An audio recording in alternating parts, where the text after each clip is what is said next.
All right, let's see the headlines. What are the headlines screaming out this morning? Let's see what they are. Let's begin with the first news.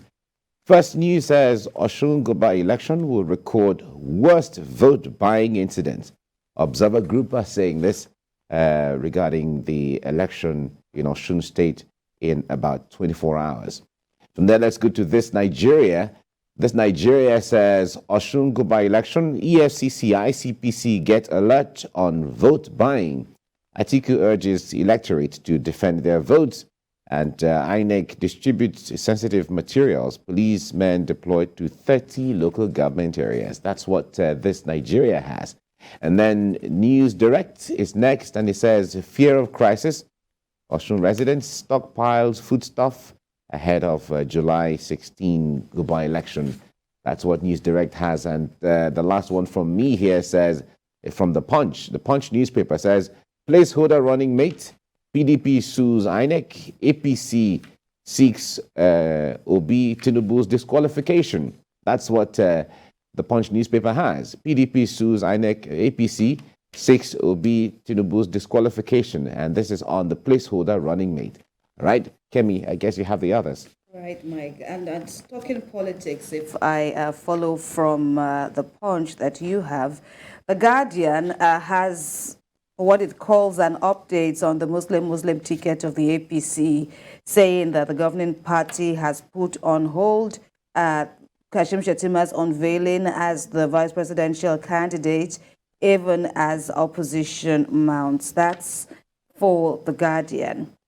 The Nation, moving slightly different, talking about security, and President Buhari there giving fresh orders to the military, saying wipe out terrorists.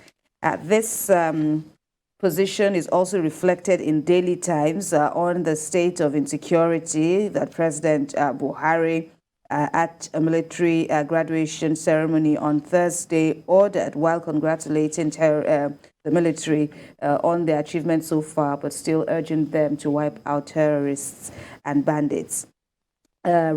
Blueprint is next. President Buhari is still in focus there, as we see on his mandates to the armed forces that return peace to power, wipe out terrorists, and return peace to Nigeria, I should say.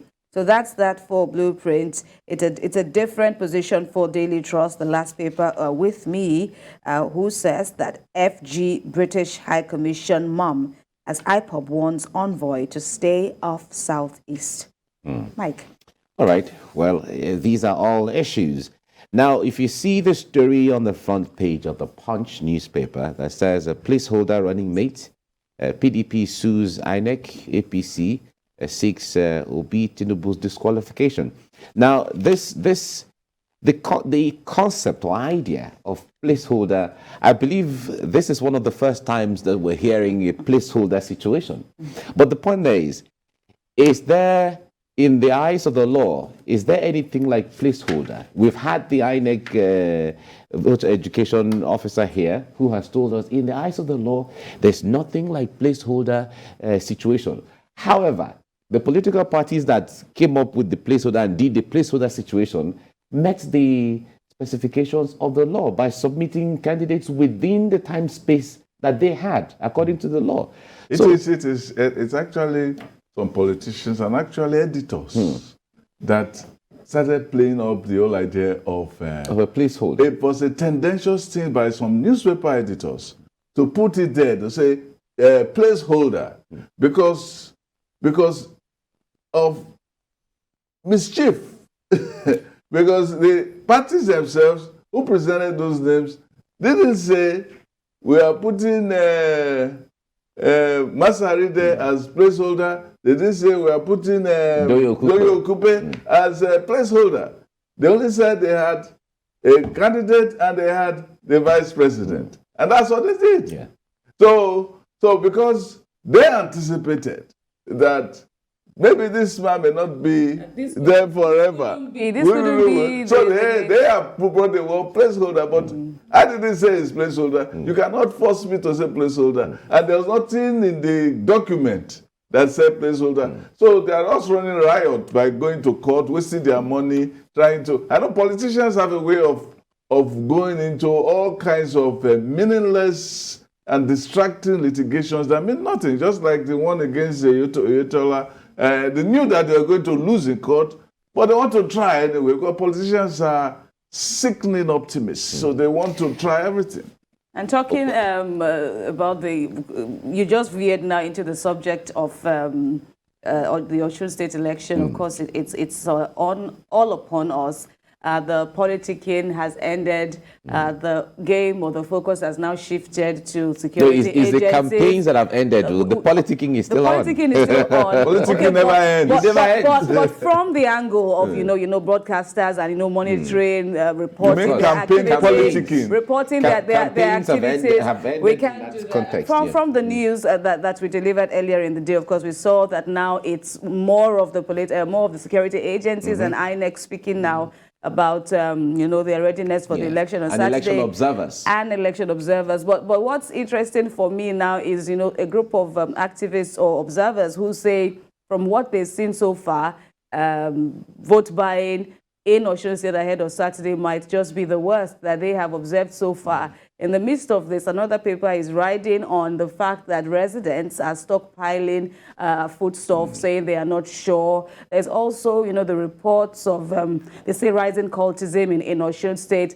and all this concern. But of course, we've seen the security agencies, the joint agents, all on ground saying they will. And of course, out of the mix, INEC now coming out to say it's not their job to stop vote buying. All they can do is sensitization. After all, they don't even have the means to arrest anyone found to be. So they can only guide the security agencies if they see a risk somewhere. And finally, let me also add that INEC has now said that anyone who doesn't close his ballot paper upon voting before submitting will be arrested, because now they see that that's the latest tactic that people are using. You put it somehow so that someone somewhere there know that this can see that what I voted. Our agreement that the deal. But now they are saying we'll wait to see how if that would work. They said it was observed in Ekiti State, and they are trying to work on that. The point there is, in the eyes of the law, in fact, you are a lawyer. So the point, if I have my right to vote,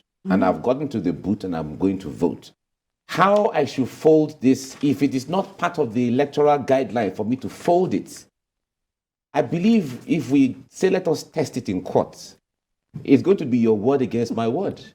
Because because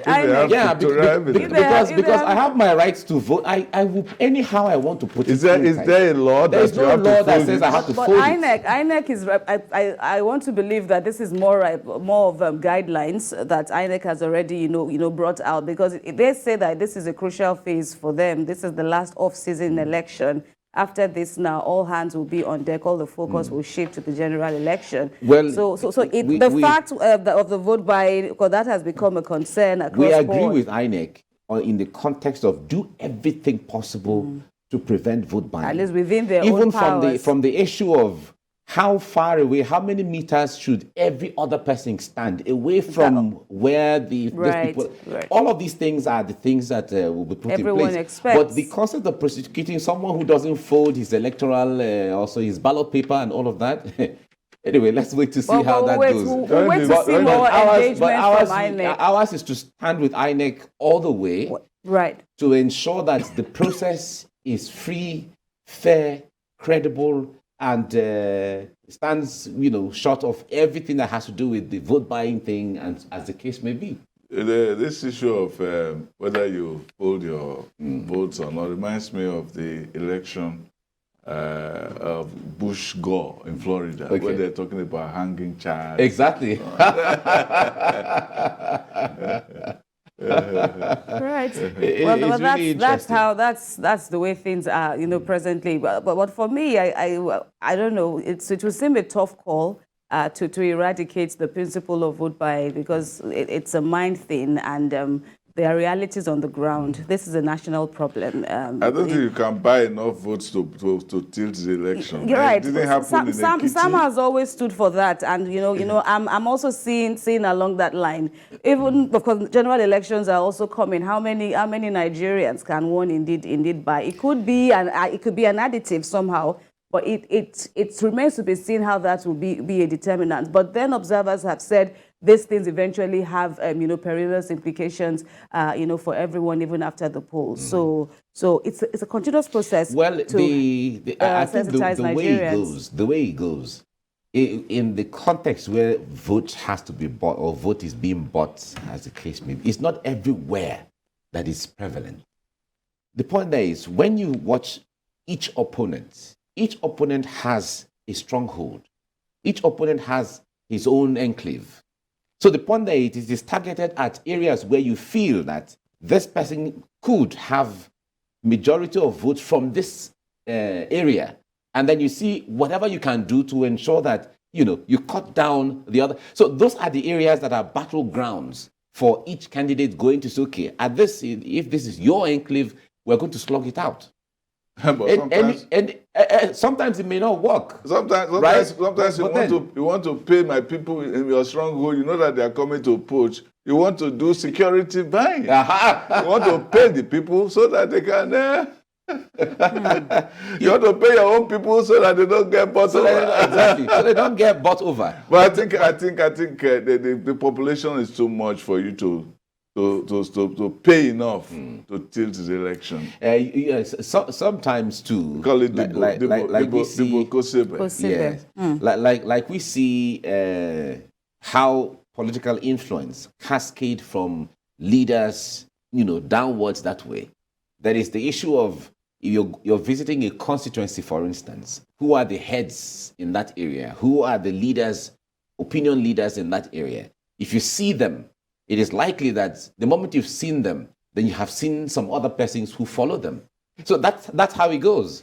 Sometimes it's not everybody you're going to line up on a whatever and then distribute one after the other for everybody. Sometimes it doesn't work. You have leaders in different areas. Mm-hmm. These leaders have generated a lot of goodwill among a good number of people. Yes. And the goodwill itself translates into electoral value. So sometimes it's not money, and most times it's not money. Yeah. It's goodwill you have generated over a time. People who have local charisma, who have local empathy, who have mobilizational skills, and who are trusted as some kind of models around those local areas. When you have them and this person says, this is where we are going, you don't have to do more.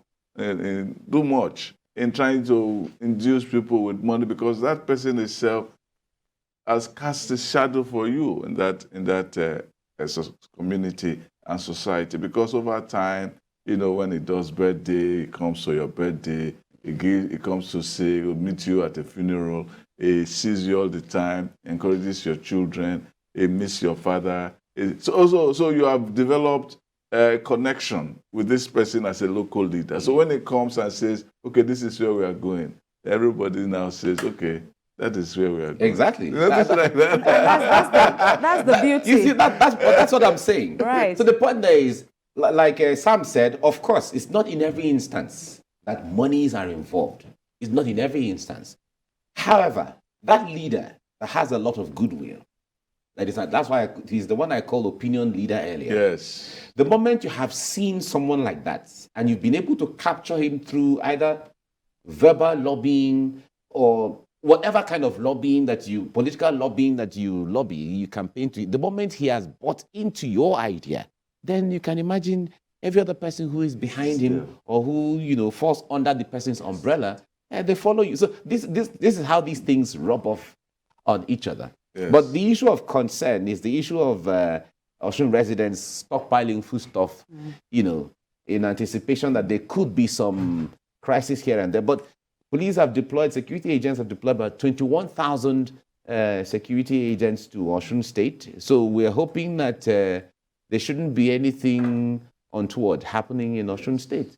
And INEC also will also be on the spot, as always, of course, because everyone would expect that by Sunday we have some clarity, at least votes, everything should follow the timetable that INEC has already given. Everyone is, up and ready to deliver. Also, we were also commenting on the figures regarding those who have collected their PVCs as against those who have registered for their PVCs. It was going to almost 2 million residents who had registered, and about 1.5 million or thereabout had collected. But then another observation was made that will we get to see these 1.5 plus, Osun residents coming out to vote? The issue of voter apathy remains a key concern, and of course we will be monitoring to see how this will impact on the forthcoming general elections, which is also, drawing closer.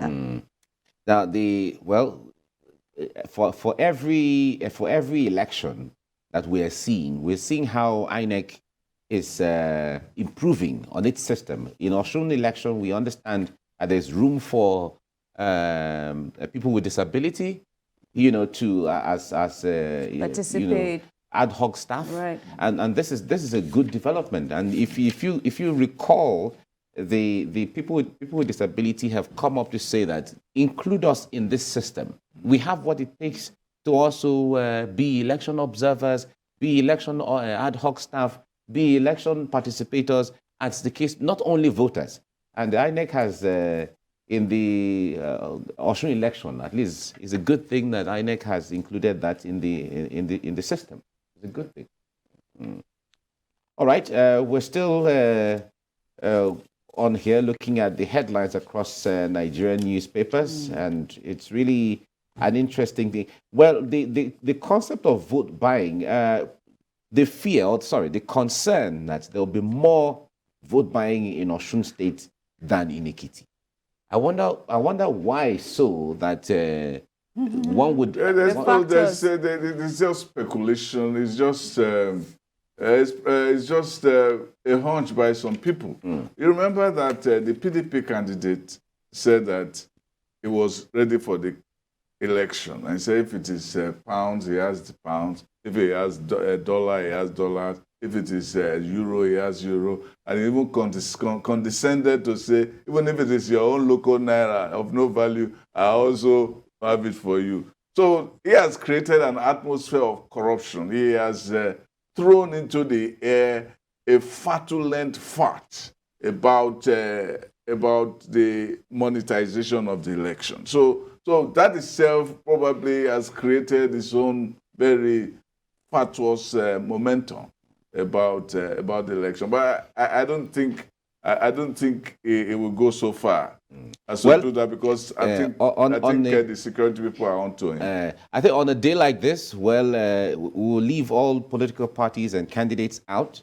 But I know that the security agents know what to do. And from one of the papers you or myself we read earlier, ICPC and the EFCC have all been alerted. Also on board. Yeah, they are all on board. So we wait to. But the twist there sometimes is, it is until you see, like in the eyes of the law, the issue of vote buying and all of that. How do you, someone who has some money with him, for instance, or is going to be involved in vote buying and has not engaged in buying of the vote yet, how do you prosecute someone like that? How do you arrest somebody like that? And because another concern, as we saw during the primaries now of the parties, was the exchange in Abuja, right? Even yes, across one. board generally, the exchange of these monies are usually not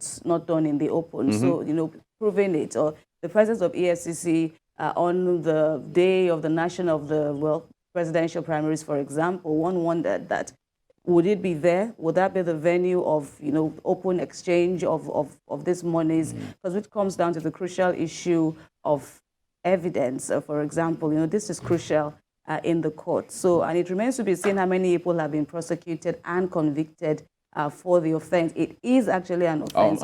Of course. Then it's all about numbers. So do we have what it takes to prosecute this? And what are the courts? What have the courts said?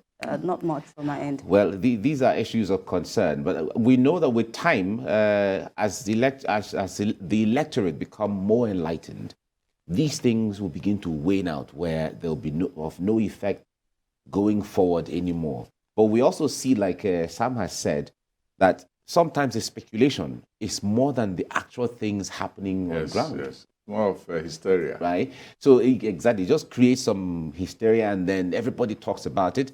Of course, that's not to say one or two happens here and there, but it might not be in the scale that sometimes it's been as it's being reported.